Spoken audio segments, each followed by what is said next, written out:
My girlfriend asked for space, then posted vacation photos with her ex. So I gave her all the space she wanted permanently. I'm Kenji, 30, and 3 weeks ago my world imploded. My girlfriend Aria had been living in my apartment for a year. We've been together almost 2 years. Things felt okay, maybe a little distant lately, but nothing that screamed red flag. Then came the text. Tuesday evening, I'm making dinner when my phone buzzes. Kenji, things feel complicated and I really need some space to think. Don't contact me for a while, please.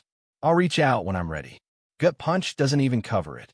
But I'm trying to be the understanding boyfriend, right? So I text back, okay, Aria, I understand. Take the time you need. Radio silence for days, which is what she asked for, so I respected it. Moped around my apartment, confused and hurt. Work became my escape. The betrayal. Friday night rolls around. I'm scrolling Instagram, bored out of my mind when I see it.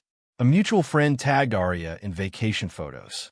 Bright sunshine, beach, cocktails. And there's Aria, looking ridiculously happy, arm in arm with Daisuke, her ex.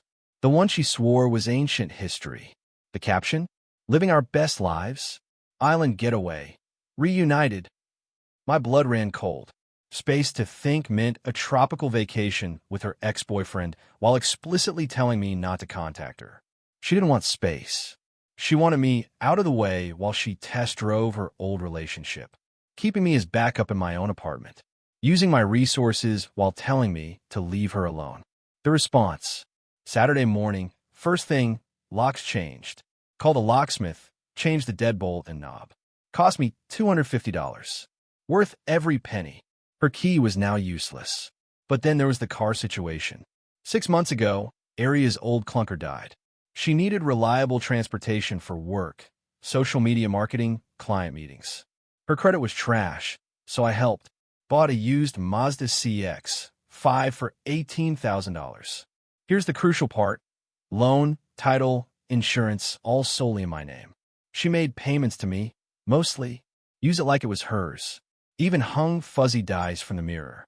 But legally, 100% mine. I drove it to a dealership that buys used cars. Explained the situation briefly. I'm the registered owner. Need to sell. They offered $16,500 pending inspection. I signed the paperwork. Left the car there. Took an Uber home. Her parking spot? Empty. I felt strangely calm. Like performing necessary surgery. Yeah, I was hurt deep down. Felt like an idiot. But this wasn't about anger. This was logic. She asked for space and no contact. She demonstrated our relationship was over by vacationing with her ex. I was simply respecting her wishes and protecting my assets. The return. Last Tuesday, 9 p.m. I'm watching TV. Try to ignore the knot in my stomach. Keys jangling outside. Scraping in the lock. Silence. More frantic scraping. Then pounding. Kenji, what's going on? Open the door. Aria's voice. Annoyed, not panicked yet. I open the door, just a crack, chain still on. She's standing there with her suitcase, tanned and upset. My key isn't working. Did something happen to the lock? No. I changed them. You what? Why would you do that? You asked for space and no contact, Aria. I gave it to you permanently. What are you talking about? I just needed some time. You can't just lock me out. Saw the vacation photos with Daisuke. Looks like you figured things out. Her face went from annoyed to furious with a flash of panic. That was just a trip. It didn't mean anything. We're friends. Friends who go on romantic island getaways while asking their current boyfriend for space. Got it. Kenji, don't be ridiculous. Let me in. My stuff is in there. Where's my car? Her eyes darted to the empty parking space. The entitlement was radiating off her. The sheer assumption that everything would just be waiting. First, it's my apartment. Second, it was never your car. It's my car, legally in my name, and I sold it. Her jaw dropped. You're selling it? You can't do that. I paid for that car. You made payments toward its use. You didn't buy it. The title and loan are in my name. Sales already started. This is insane. You're stealing from me. I'm calling the cops. She actually pulled out her phone. I shrugged. Go ahead. Explain that your ex-boyfriend changed locks on his own apartment after you asked for no contact and went on vacation with another ex. Explain that he's selling his own car titled solely in his name. Let me know how that goes. The family drama. She hesitated, phone halfway to her ear. Then another voice. Her sister Yuki must have been waiting downstairs. What's going on? Yuki marched up the walkway. Arya turned on the waterworks. He changed the locks. He's selling my car. He's throwing me out. Yuki turned on me. Are you serious? After everything she's done for you. It's my apartment, Yuki, and it was my car. She asked for no contact and went on vacation with Daisuke. Check her Instagram. You're supposed to support her, not punish her. Support her cheating? No thanks. She made her choice. Arya started demanding her stuff right then at 9 p.m. Not happening tonight. Text me a date and time.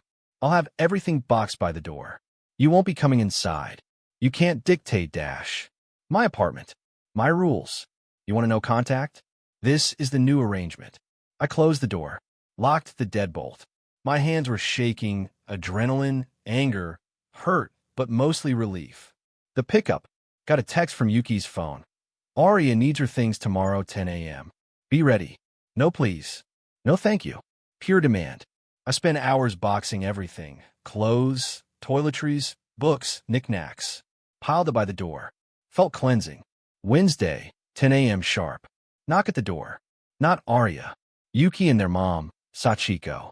Arya was in the car, too distraught to face me. Right. Sachiko launched in immediately, tears in her eyes. Kenji, how could you do this? She loves you. Apparently not enough to avoid vacationing with her ex. It was a mistake. She was confused. And selling her car. That was cruel. It was my car, Sachiko. Legally mine. Her confusion led to betrayal. Actions have consequences. I opened the door wider, showing the boxes. Here's her stuff. Take it all. This is the only chance. We need to check the closets, bathroom, Dash. Nope. You take what's here in the entryway. You're not coming further into my apartment. They wanted to push past, argue more, maybe find something valuable to claim I kept. Wasn't happening. They muttered, but started hauling boxes. 3 trips while Sachiko kept up a monologue about how heartless I was, how I owed compensation. Broken record. It was my car. The escalation. Once they left, the text started, alternating between tearful apologies and furious demands. I miss you. I made a huge mistake. Then, you owe me for the car. I'll take you to small claims. I sent one reply. The car was legally mine. Your contributions were usage fees. Consider it rent. No further discussion. Then blocked her number. Blocked Yuki. Blocked Sachiko. But it didn't stop. Mutual friends started hitting me up. People I knew through Arya. Dude, heard what you did. Kind of messed up selling her car like that. She was spinning a sob story, painting me as the villain who randomly kicked her out, conveniently leaving out the Daisuke vacation part. Some friends got it when I explained. Others bought her narrative. Whatever. The dirty tricks. Then my landlord's office called. Anonymous complained about disturbances and loud arguments from my unit. My blood ran cold. This felt calculated. Thankfully, I have a good relationship with the building manager. I explained calmly. Recent breakup, brief argument outside when she discovered the locks changed, supervised pickup of belongings. No disturbances inside. She's no longer residing here. Manager understood. Unless there were further verifiable complaints, it wouldn't go anywhere.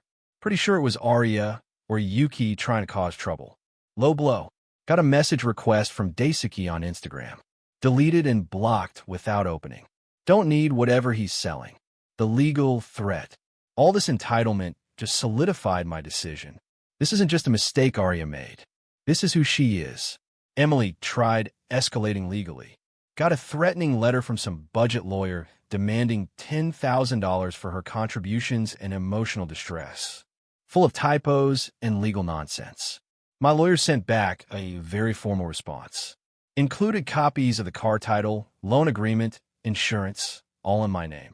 Reminded them her contributions were usage fees, essentially rent. Actually, calculated per mile, she owed me money. Included her original needs space text. Screenshots of vacation photos with Daisuke. Warning that further harassment would result in me seeking legal fees and a restraining order. Total silence after that. The aftermath. Her budget lawyer probably told her she had zero case. Paying for a real legal battle was never an option without my financial backing.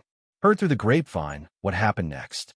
Arya crashed with Yuki, which caused massive friction because she expected Yuki to fund her lifestyle without lifting a finger. Shocking. Daisuke predictably vanished once vacation was over and reality hit. He got his fun trip. End of story. She guilt-tripped her parents for money, probably with some success, but they couldn't bankroll her old lifestyle forever.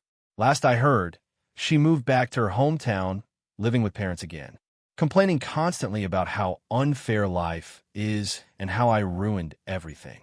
Zero self-awareness. Zero remorse. Pure entitlement and victim mentality. The satisfaction. The best part? The sweet sound of silence. No more demands.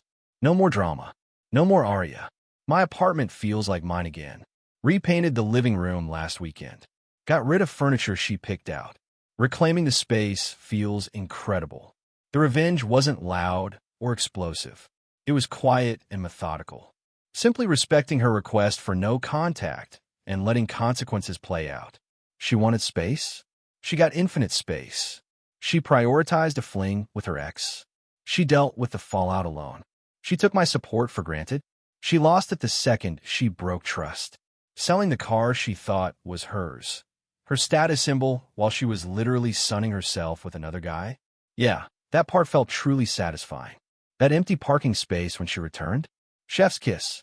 She didn't just lose a boyfriend. She lost the comfortable life she assumed was her right. Funded by me. Did it cost me emotionally? Yeah. Took time to process the betrayal. But I handled it logically, protected myself, refused to be a doormat. She thought she could play games, keep me dangling. She miscalculated badly. She faced the direct, unavoidable consequences of her choices, and her entitlement couldn't shield her. That's the most satisfying outcome I could ask for. Good riddance to Arya. Time to really move on. Retry Claude can make mistakes. Please double-check responses.